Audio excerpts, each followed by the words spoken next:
بسم اللہ الرحمن الرحیم۔ السلام علیکم، میں ہوں غفار خان اور آپ میرا یوٹیوب فیس بک چینل جے کے نیوز دیکھ رہے ہیں۔ گزشتہ روز الیکشن کمیشن آف پاکستان نے عمران خان کو نااہل قرار دیا تھا اور عمران خان کو ڈی سیٹ بھی کر دیا گیا تھا۔ جتنے بھی قانون دان ہیں سب کا کہنا ہے پہلے تو الیکشن کمیشن کو اختیار ہی نہیں تھا کہ وہ فیصلہ کر سکے، کیونکہ وہ عدالت نہیں ہے۔ اس کا کام جو ہے وہ ریفرنس بھجوانا ہے اور عدالت کا کام فیصلہ کرنا ہے۔ الیکشن کمیشن نے اپنے اختیارات سے تجاوز کیا ہے اور اس نے نااہل کیا ہے۔ عمران خان کی نااہلی کچھ وقت کے لیے ہے، اور جبکہ قانون دانوں کا یہ بھی کہنا ہے کہ عمران خان نااہل نہیں ہوا، اس کی نااہلی ختم ہو گئی ہے، کیونکہ جس کیس کے تحت عمران خان کو نااہل کیا گیا ہے اس کیس کے بعد عمران خان الیکشن لڑ چکا ہے۔ گزشتہ دنوں ضمنی الیکشن ہوئے تھے اور جس میں عمران خان نے 6 سیٹوں پر الیکشن جیتا تھا۔ جیسے ہی خبر عمران خان کی نااہلی الیکشن کمیشن کے فیصلے کی عوام تک پہنچی تو پورے پاکستان سے عوام بہر آ گئی۔ انہوں نے احتجاج کیا، روڈ بلاک کیے اور پورے پاکستان جام ہو کر رہ گیا۔ عمران خان کیونکہ عوامی لیڈر ہے اور اس کو اپنی عوام کی فکر ہے اور ان کے ہر قسم کا وہ تحفظ چاہتا ہے۔ اگر عمران خان اس موقع پر چاہتا تو وہ جیسے ہی عوام باہر نکلی تھی، اپنے گھروں سے باہر آ گئے تھے، تو وہ ان کو اسلام آباد بلا لیتا اور جو لانگ مارچ ہے اس کی ابتدا کر دیتا۔ لیکن عمران خان نے ایسا نہیں کیا۔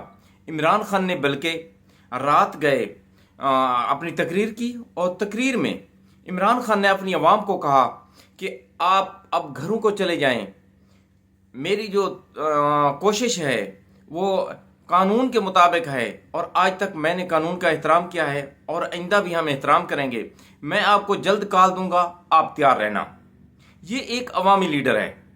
آج الیکشن کمیشن کے فیصلے کو اسلام آباد ہائی کورٹ میں چیلنج کر دیا گیا ہے اور قانون دانوں کا کہنا ہے کہ وہ ختم ہو جائے گا، کہ اس فیصلے کی کوئی اہمیت نہیں ہے، یہ فیصلہ کالعدم ہو جائے گا، منسوخ ہو جائے گا۔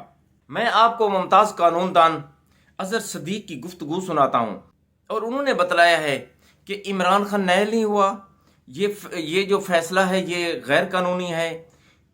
الیکشن کمیشن کو اختیار ہی حاصل نہیں ہے کہ وہ فیصلہ کر سکے۔ عدالتوں کا کام ہے، عدالتیں فیصلہ کرتی ہیں۔ آئیے میں آپ کو سناتا ہوں اظہر صدیق ایڈوکیٹ کی گفتگو۔ اچھا، ابھی تک میں مختلف چینلز پہ بیٹھا رہا ہوں، یہ شاید آپ کے مقدروں میں ابھی تک کسی نے یہ بات نہیں کی۔ عمران خان صاحب جس کے لیے نااہلی دی ہے وہ تو استعفیٰ دے دیا ہے، چلے استعفیٰ نہیں بھی دیا، عمران خان صاحب تو اگلی 6 نشستوں پہ الیکشن لڑ چکے ہیں، ابھی اس پہ حلف لینا ہے۔ اس نااہلی کا عمران خان کی ذات پہ کوئی فرق نہیں پڑے گا۔ جنہوں نے یہ گیم پلان کی ان کو شاید اندازہ نہیں تھا، ٹائمنگ غلط ہوگی، یا تو یہ الیکشن لڑنے سے پہلے کر دیتے تو بڑی زبردست بات ہونی تھی۔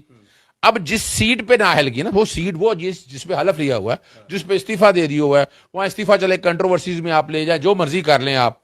اب آگے الیکشن لڑنی ہے عمران خان نے، 6 سیٹوں میں سے اپنا 5 چھوڑیں گے، ایک سیٹ پہ نوٹیفائی ہو جائے گا، اور اس پہ جس پہ نوٹیفائی ہوگا وہ پھر ممبر آ جائیں گے۔ اور یہ جو ایک میں آپ کو قانونی طور پر بتا دوں، مجھے بڑا دکھ ہے، آپ کہہ سکتے ہیں پاکستانی تاریخ میں یہ سیاہ باب کا اضافہ ہونے لگا ہے کہ الیکشن کمیشن جو آزاد اور خود مختار تھا نا، آج میں پہلے اس حد تک میں نہیں سمجھتا تھا، لیکن اس فیصلے کے بعد یہ یقین ہو گیا ہے کہ الیکشن کمیشن نہ صرف نااہل ہے، قانون آتا نہیں ان لوگوں کو، اور پتہ نہیں کس بنیاد پہ انہیں بھرتی کر لیا گیا۔ ان لوگوں کو دکھ ہوا، افسوس ہوا اس بات کے اوپر۔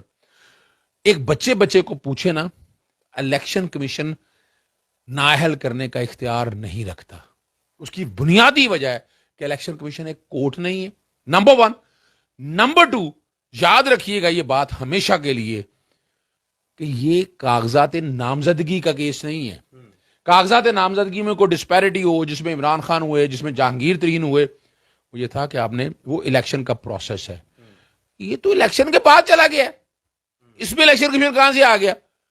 اس میں تو الیکشن کمیشن کا کوئی تعلق نہیں ہے، کوئی کچھ نہیں کر سکتا الیکشن کمیشن۔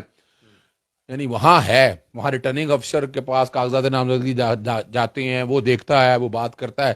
اس کا تو ایک اپنا آپ یوں کر دیں پوسٹ آفس کی طرز پہ ہے, اور ہم اس کی رہنمائی لینے کے لیے آپ کو جانا پڑے گا. پہلی تو بات ہے کہ اسپیکر نے جو ریفرنس بھیجا تھا یہ غیر قانونی اور غیر آئینی ہے, وہ کو بنتا ہی نہیں ہے, کیونکہ آرٹیکل 63 کی کوئی پروویژن نہیں اپلائی کرتی. 63(1)(p) کو لگاتے ہیں تو 63(1)(p) میں لکھا ہے کہ کسی قانون میں نااہلی کہی ہو, تو ہم آ جاتے ہیں الیکشن ایکٹ میں. الیکشن ایکٹ میں 137 میں چلے جائیں, یہ اپنی نوعیت کا پاکستان کا پہلا کیس ہے. کیوں؟ سالانہ گوشوارے, آج تک کوئی تاریخی طور پر بتا دیں کہ سالانہ گوشواروں پہ کوئی ڈسکوالیفائی ہوا؟ سالانہ گوشوارے میں سیکشن 137 کا سب سیکشن 4 ہے, جس میں لکھا ہوا ہے کہ اگر کوئی ڈسپیرٹی ہو, میٹیریل ڈسپیرٹی ہو, تو وہ کرپٹ پریکٹس کہلائے گی. میں وہی آپ کو لے کے جانا گا اسی طرح بھی وہ کہلائے گی کرپٹ پریکٹس. الیکشن کمیشن صرف اتنا کہہ سکتا تھا کہ عمران خان نے کرپٹ پریکٹس کی ہے. کرپٹ پریکٹس سیکشن 157 میں ڈیفائن ہے, حالانکہ یہ نہیں آتی ہے, چلیں مان بھی لے آتی ہے, تو 174 میں استغاثہ دائر ہوگا.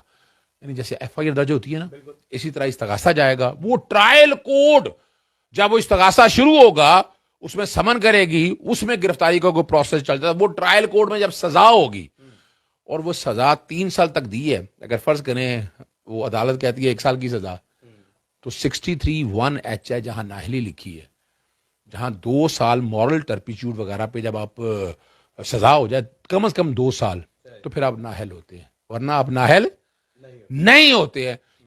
لیکن میں مطالبہ کر رہا ہوں, میں اس فیصلے کے بعد الیکشن کمیشن سے مطالبہ کر رہا ہوں وہ مستعفی ہو جائیں اپنے آپ, ورنہ یہ والا جو کیس ہے یہ آپ سب لوگوں کی نااہلی کا باعث ہے.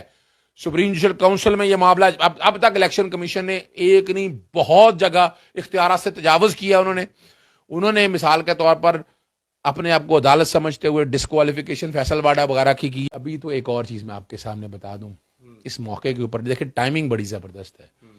آج جنرل قمر جاوید باجوہ صاحب نے آج ہی کہا وہ ایکسٹینشن ہی لیں گے. دیکھیں نا, یہ فیصلہ اگر آنا تھا تو یہ کیا ہے, اچھا پھر آگے چلے جاتے ہیں. کل ہی ہمیں پتہ لگا جناب کہ جسٹس اطہر ملت صاحب سپریم کورٹ کے لیے جا رہے ہیں. الیکشن کمیشن نے دیکھیں کیسی نظر آگے رکھی ہوئی ہے, ایسی نظر رکھی ہوئی ہے کہ وہ باقاعدہ جو ہے جسٹس اطہر ملت صاحب وہاں سے چلے جائیں, وہ ایک وائبرنٹ جج ہے. میں یہ نہیں کہہ رہا کہ ججز سارے برابر ہوں گے, لیکن وہ ان کی موجودگی میں نہیں سمجھتا. یہ فیصلہ ویسے 1 سیکنڈ کا کام ہے, اس میں جا کے وکیل کو بحث کرنے کی بھی ضرورت نہیں ہے. تحریری طور پر لکھ کے جائے, ریٹ پٹیشن دائر ہو, 1 سیکنڈ کے اندر جو فیصلہ ہے یہ سسپینڈ ہو جائے گا. اور وہ لمبی چوڑی اس میں چیزوں کی ضرورت نہیں ہے. ذاتی رنجش بھی نکالی گئی ہے, کو بیلنس کرنے کی باتیں بھی ہو رہی ہیں. میرے لیے بڑی تکلیف سے بات ہے بیلنس کرنے کی. اب دیکھیں نا کہ یہ نااہلی ہوگی, یعنی کیا, چلے میں بٹوین دی لائن اور بتا دیتا ہوں. میری اطلاع کے مطابق کوئی ڈیل یعنی کوئی انڈر ٹیبل ڈسکشن چل رہی تھی, کئی آئس بریک ہو رہی تھی, اور تمام سیاسی جماعتیں چاہ رہی تھی یہ جو ہم نے کرپشن جو واپس ہوئی نا نیب ایکٹ کے تحت, اس کو چھیڑا نہ جائے. عمران خان نے صاف لفظوں میں کہہ دیا کہ نہیں, کچھ معاملے میں پیچھے نہیں ہٹیں گے. کیا کہہ رہا ہوں میں, پیچھے نہیں ہٹیں گے. تو پیچھے نہ ہٹنے کا خمیازہ انہیں یہ, لیکن یہ کچھ نہیں ہے, یہ دنوں کی بات ہے, دنوں میں یہ مسئلہ سیٹل ہو جائے گا. وجہ یہ ہے کہ عمران خان صاحب اور ان کی پارٹی نے بڑا کلیئر سٹینڈ لیا ہوا, اور وہ کئی جگہ مثال کے طور پر ڈسکا کے الیکشن کرا دیا. کیا ملین میں نہیں ہوا؟ ملین میں الیکشن کمیشن نے آج تک کیا کیا ہے آپ کے سامنے موجود ہے, نظر آنا سارا کچھ نظر آ رہا ہے. ابھی ان چیزوں کو سب جب زبانی بتا دیجیے تاکہ جو جن کو نہیں پتا تھا کہ ان کو بھی پتا چل سکے. دیکھیں ڈسکا کے اندر بھی تو یہی کچھ ہوا, دھاندلی ہوئی نا, اس دھاندلی پہ پورے کا پورا الیکشن سیٹ سائڈ کرا کے نیا الیکشن ہوا. تو کیا ملیر میں یہ کچھ نہیں ہوا؟ ملیر میں ٹھپے نہیں لگے, ملیر میں گڑبڑ نہیں ہوئی؟ میں یہ نہیں کہہ رہا آپ کو غیر جانبدار رہنا. آئین کے آرٹیکل 218(3) کے تحت آپ غیر جانبدار رہنا ہے. پھر آپ کو یہی نظر آ رہا ہے اگر اب توہین عدالت کی کارروائیاں شروع کر دی, پروبیٹڈ فنڈنگ میں یہ کام نہیں بنتا, وہاں اختیارات سے تجاوز کیا, اور ان کا وہ فیصلہ اس حد تک سیٹ سائڈ ہو گیا جہاں پاکستانیوں کو ناٹ پاکستانی کہہ دیا گیا, وہ بھی سیٹ سائڈ ہو. ڈی سیٹ کہتے ہیں آپ اس کو نااہلی کا کہہ رہے ہیں, میں اس کو ڈی سیٹ ہونا کہتا ہوں. یہ اسی طرح ڈی سیٹ ہے. چلے میں ایک اور آپ کے سامنے بڑی بات, میں نے چینلز میں یہ بات نہیں کی ہے, کر دیں سر, آج کر دیں, وہ بھی سن لیجئے گا. آرٹیکل 63(a) کے تحت کئی ایم پی اے جو ہے نا وہ نااہل ہوئے, ڈی سیٹ ہوئے. انہوں نے الیکشن لڑے, یعنی اگلے الیکشن میں وہ اسمبلی کے الیکشن لڑے, وہ کامیاب ہوئے ناکامیاب ہوئے وہ چھوڑ دیں آپ اس بات کو. یہ بھی تاریخی طور بات ہے. جو نے وفاداریاں بیچی, الیکشن کمیشن نے ان کو ڈی سیٹ کیا. حالانکہ لکھا ہوا ہے 63A میں, یہاں کہیں نہیں لکھا ڈی سیٹ ہونے کا, نااہل ہونے کا. وہاں تو لکھا ہوا ہے 63A میں. انہوں نے اگلے الیکشن ہی لڑ لی, فوراً ہی لڑ لی. اور اسی اسمبلی کے اندر کے لیے, اگلی اسمبلی کی بات نہیں ہے, اسی اسمبلی کے لیے. تو اس طرح کا اگر یہ دیکھا جائے, وہاں تو لکھا ہوا ہے 63A میں ڈی سیٹ ہونے کے لیے, یہاں تو 1 سیکنڈ کا بھی نہیں ہے. اور کون جیتا ہے تیری زلف سر ہونے تک. کب تک آپ ڈھول بجاتے رہیں گے, کب تک عوام کو بے وقوف بناتے رہیں گے. قصوروار کرتی ہیں عدالتیں. عمران خان کو ابھی تک کسی عدالت نے قصوروار نہیں دیا. میں پھر سمجھاتا چلوں آپ کو. نواز شریف کو جو ہے نا وہ قصوروار دیا ہے قرار نیب کی عدالتوں نے. سزائیں ہوئی, سزائیں جیلیں بھی کاٹی اور باہر چلے گئے. قصوروار کا ہر چیز لکھی ہوئی ہے, ہر چیز. عمران نے کیا کیا؟ اچھا عمران نے کیا کیا؟ عمران نے کوئی کرپشن کر لی. الیکشن کمیشن کی نالائکی اس حد تک ہے کہ بھائی سالانہ گوشواروں کو تو پتہ ہی, کانسیپٹ ہی نہیں پتا, وہ کون سا ٹیکس کا کام جانتے ہیں. یہ اس پہ اگر ڈیول ایڈوکیٹ ہوتا, میں اگر شرارتی وکیل ادھر کھڑا ہوتا تو میں نے کیا کرنا تھا, میں نے پہلے انکم ٹیکس کے آفس سے یہ دونوں سالوں کی ریٹرنیں نکلوا کے ڈسپیرٹی لانی تھی کہ جناب اس میں فرق ہے, اور وہاں کو پینلٹی لگتی تو وہاں کو باتیں ہوتی تو وہ بیس بنتی میرے لیے. جیسے جیسے قاضی فائزہ کے کیس میں معاملہ بھیجا گیا, اس حوالے سے اگر کوئی پرابلمس تھی تو معاملہ بھیجا گیا FBI میں. FBI نے اس سارے معاملے کو دیکھا, ایک رپورٹ دی, وہ علیحدہ بات ہے, رپورٹ سیٹ اسائڈ کر دی, وہ ایک علیحدہ ایشو ہے. تو یہاں ایک نہیں, یہ غلطیوں میں بھرمار ہے. اور میں فیصلہ دیکھنا چاہوں گا, اس کا فائدہ تو عمران خان کو ہی ہونا ہے, یاد رکھیے گا. یہ تو اب دیکھیں, اگر یہ چیپٹر کھول لیا نا انہوں نے سیاسی جماعتوں نے, تو کیا عمران خان کے بعد یہ بچ سکیں گے؟ کوئی نہیں بچ سکے گا ان میں سے. پھر توشہ خانہ, باقی چیزوں کے حوالے سے سالانہ اتنی ڈسپیرٹی آ جانی ہے, تو پھر تو اب الیکشن کمیشن کی اور ذمہ داری آ گئی ہے. الیکشن کمیشن ساروں کے رکھے قوم کے سامنے, سالانہ اثاثے رکھے. کیا آج تک کسی کی انکوائری کی ہے انہوں نے؟ یہ خالی سنگل آؤٹ عمران خان کو کیوں کیا ہے؟ رکھے پوری کو. ان کے پاس تو ڈیٹا بیس نہیں ہے. میں تو 2013 سے جنگ لڑ رہا ہوں کہ یہ سارا ڈیٹا بیس بنائے, ان کے پاس ایک ایک چیز دستیاب ہونی چاہیے, پر نہیں. یہ بے ایمانی کہیں نہ کہیں نظر آتی ہے. اور بادی نظر میں سمجھتا ہوں شرافت, ہاں اگر شریف لوگ ہونا تو سیٹیں چھوڑ کے گھر چلے جاتے ہیں, بجائے اس طرح کے فیصلے کرنے کے. اور میرٹ کو, آرٹیکل 4 اور 5 کو, یہاں الیکشن کمیشن نے آرٹیکل 4 اور 5 بھی توڑا ہے. نااہلی تو ختم ہوگی نا. اگلے ضمنی الیکشن میں عمران خان آگے ہوئے ہیں, ضمنی الیکشن کا آج حلف لے لیں, بات ختم ہوگی. اس کا ثبوت آپ کا پنجاب اسمبلی کے الیکشن میں آپ کے سامنے رکھ دیے. تو یہ نااہلی کچھ نہیں ہے, یہ ایک اور گندگی کا اضافہ ہوا ہے کہ جہاں کہیں بھی یعنی داغ دھبے لگ گئے ہیں, یہ اچھے نہیں ہیں.